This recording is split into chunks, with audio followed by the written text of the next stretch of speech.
Alright, you guys, so what we're going to do next, we're moving into section 5.2.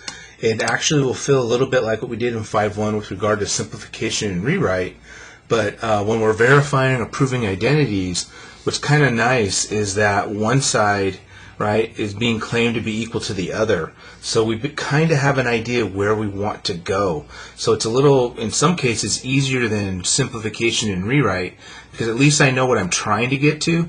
And if we just can't get to it, that means we've disproved the equality. If we do get to it, that means we've got to prove inequality and we're set to go and off to the races.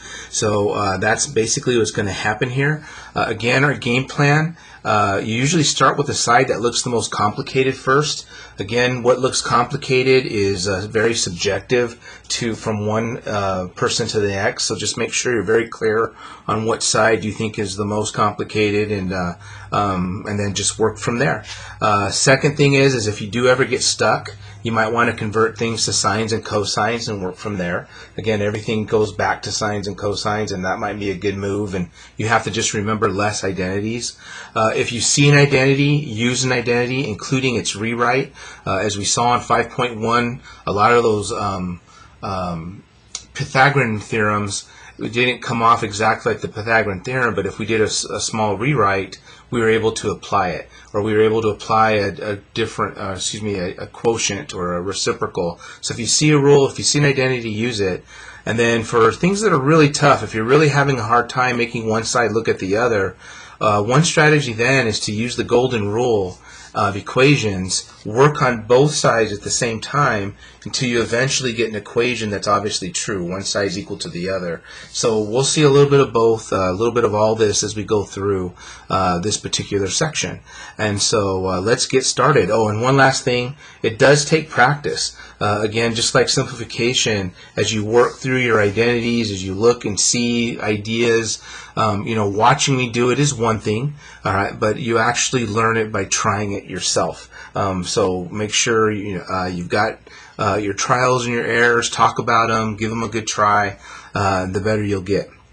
So let's get to work. So as far as the first one's concerned, to me, the side that's most complicated is the side with the fraction. So is there a way to make this look like cosine? And I'm going to actually start this by just convert it to sines and cosines. So cotangent, we know to be cosine of x over sine of x, and cosecant, well, that's 1 over sine x. So we're basically dividing fractions. So the way we divide fractions is by multiplying by a reciprocal.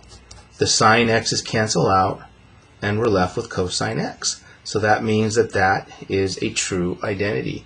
What it also means is that for all x in the domain, right, if you were to graph this quotient with this cosine, the graphs would pretty much look spot on. So we're solid.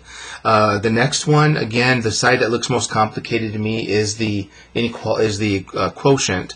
The first thing I see is we have an opportunity to get our arguments the same. One's negative, the other's positive, and we know that cotangent, if we use our odd, we have that the cosecant of x is negative cotangent of x, using my odd identity. And then perhaps changing this to its sines and cosines. So 1 over cosecant is 1 over sine of x. Cotangent is cosine of x over sine of x. And of course, everything is negative because we're dividing by a negative. Multiplying by a reciprocal, we have negative 1 over sine x times sine x over cosine x. Sine x's cancel out, and we're left with negative 1 cosine of x. And of course, using our reciprocal identity, that's our secant. So negative secant of x. So we were able to prove that that is a true identity, that that quotient is equal to negative secant of x. So that's how that works. For the next one, looking at this again, I'm going to start with the side that has the quotient. That, to me, that's the side that looks the most complicated. And right away I see an opportunity, 1 minus sine squared. All right, let's just review that real quick. Cosine squared plus sine squared is equal to 1. So if I subtracted the sine squared from both sides, what we end up getting is cosine squared. So this can be written as cosine squared x all over cosine x. Of course, there's a cosine that divides out with the cosine over there, and so what we're left with is cosine. So there, that identity has been proven. We made one side equal to the other.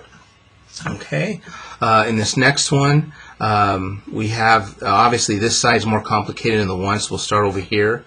And again, I'm seeing a Pythagorean theorem there. So we know that the tangent squared of x plus 1 is equal to secant squared of x.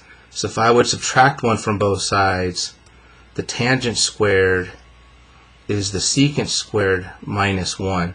So this becomes cotangent squared times tangent squared equals 1. Of course, cotangent squared, this is basically tangent squared, and then that puts a tangent squared on the bottom. So truly the tangent squared divides out with the tangent squared, we're left with 1. So that identity has been proven. Cotangent squared times the quantity secant squared minus 1 is just 1. And that's actually really cool when you can replace it with just a number. All right, so let's keep on going. Again, I have a quotient over here, so perhaps we work with that quotient first.